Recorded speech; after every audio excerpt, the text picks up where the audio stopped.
guys, we are back with another video. Literally today, this is my second video that I'm recording. I did a little live update and I want to do a little chit chat, celebrity chit chat. I was already talking about Miss Osborne and her use of Ozempic. Guys, have y'all heard about the negative side effects of this stuff besides not being able to keep food down, having food come through the other way, having anxiety, sleep deprivation issues and everything? One of the things that people were concerned about, things that scared me the most, was the loss of protein, of muscle in the body, the wasting away, the malnourishment. Oh, it's so scary just hearing people say, like, hearing what people are willing to risk just to be slim. Anyway, that's another issue. I wanted to talk about keeping up with the Kardashians. I'm sure you guys saw the viral clip where Kourtney is really having a conversation with Tristan about his behavior and like how he sees things. And guys, I don't want to lie. First of all, I don't understand what is going on, right? I don't understand why Tristan is on the show. Obviously, I know he doesn't have his deal anymore and he doesn't have like a good source of income, so whatever. But like, I don't understand why he's doing this apology tour to the sisters and everything on TV. Not that why he's apologizing. I get why he's apologizing, but I don't understand why he's having to apologize on TV. I appreciated his apology to Jordan. What's that name? I appreciated his apology to Kylie's best friend. I really appreciated Kourtney and Kendall. I appreciated them so much. In this episode. And I just want to say, there is this look as if Chris, Kim, Kylie, like other people are kind of pushing for this like forgiveness and moving on and blah blah blah, and I just don't understand if that's what's happening or if it's the opposite.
show and on social media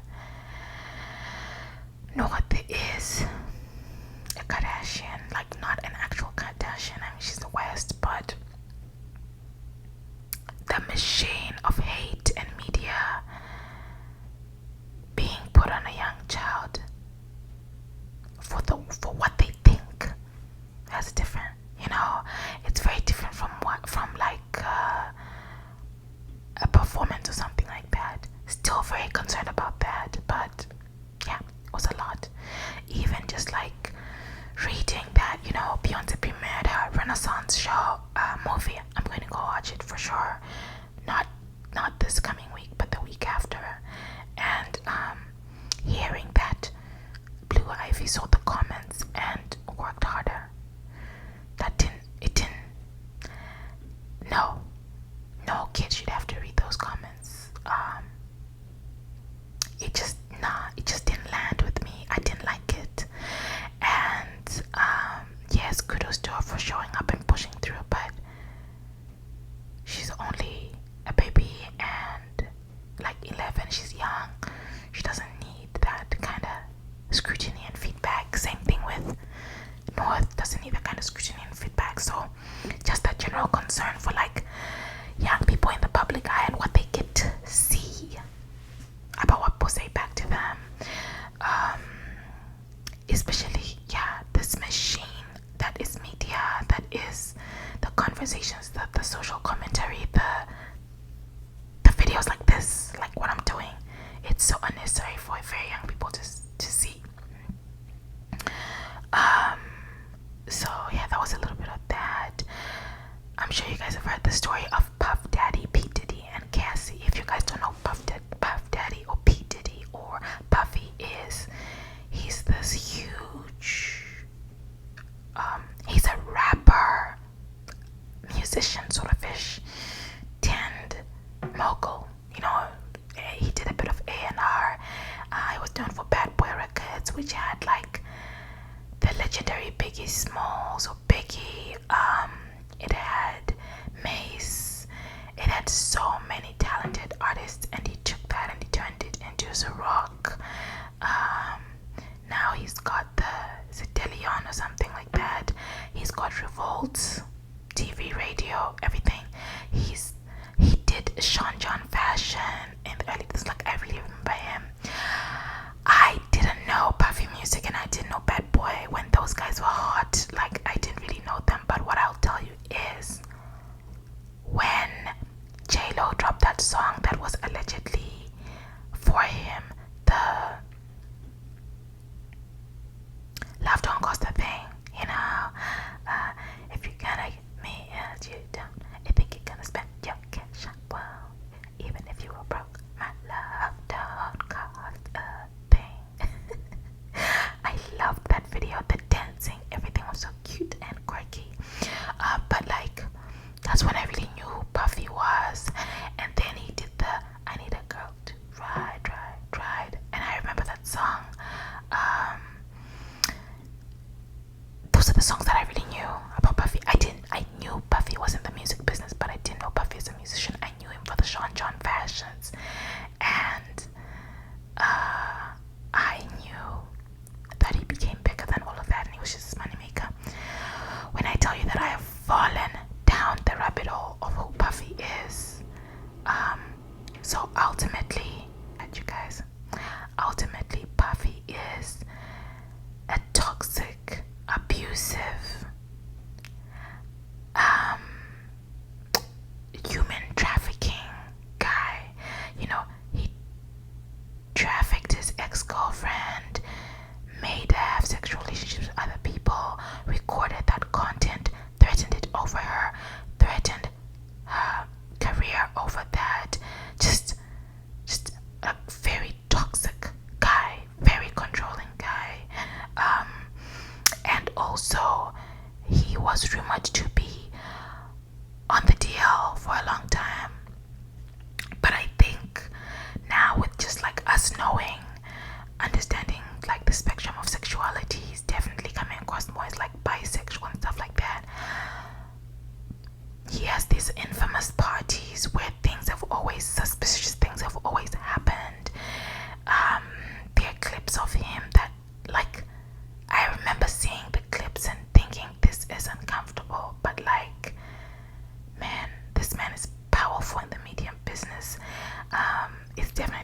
R. Kelly, definitely giving Bill Cosby, and you know, when Young Miami came up and linked up with him, you guys, just don't know. Anyway, besides all the drama in his personal life that I think is definitely very scary, he's a very scary person. The way that he has treated his artists in the past has always been very, very controversial. I think that there's always been this feeling that, like, other people owned music and culture and art that was being produced by African Americans in this country. And when you have someone like a fellow person of color, a fellow black man, black woman in positions of power, there's always this expectation that there's better treatment of people versus the machine that is capitalism, right? And P. Diddy is one of those people who just he's always played it hard, and he's always treated his artists poorly, always made them sign horrible deals, never really given them any publishing back, never really given them masters, their actual music back. And there's even controversies around Biggie's estate, because you have to understand that, like, you know, certain catalogs are the soundtrack to America. They have an endless commercial life, and so whoever has the rights to them, the publishing, the masters, they really make a lot of money off of that. And so it seems like it's always been Puffy, and it seems like he hasn't been willing to share that, or by the time he does share it, it's not worth much. And there's always been the biggest controversy around him and Mace. I would say Puffy's relationship with Mace is akin to Dame Dash's relationship with Jay-Z. Very, very rocky, very, very controversial. Oh, and by the way, like, obviously hearing that some of your favorite entertainers have a very good relationship with Puffy and makes you question their, for me it's not their sexual proclivities, but these are people who I think are powerful, and you always wonder, what did they know and how did they push back against this toxic, I don't even know no more, because one thing that I've understood is that wealth can insulate you from a lot of things, to the point where even the boy you're sitting across the room from and having conversations with every day don't really know your dark side. And also, for people who come from nothing and they make it, I think there is an understandable expectation of a bit of darkness.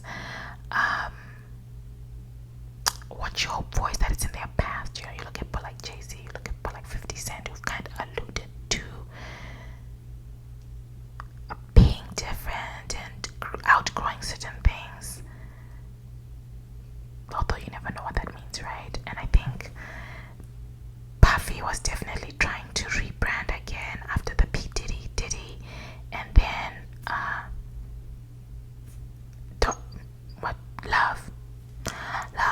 rebranding to Love. The lawsuit from Cassie is very, very terrifying, and I'm hoping that if there's anybody who is within his circle, entering his circle right now, they get out whilst you still can, and find a way to run away. Honestly, like, I was watching another interview about a lady who married, who had a baby by a professional athlete, and people who have money have the ability to make your life a living hell. in ways that us regular people would never think of. Very scary. Anyway, that's it. Kardashians. Cassie.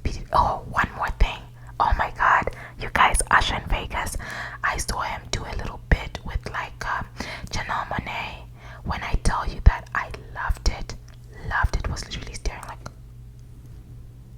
like jaw open, just watching them interact, because Janelle definitely came as a showgirl. You know, she came in a showgirl era, and I loved it. I love Usher's music, and I would love to go to the concert, but whatever, right? Not a big deal. It is what it is. However, I just want to say, like, also watching him juxtaposed to these obviously great performers in all varying types and shapes, and it's always very entertaining to watch. You can just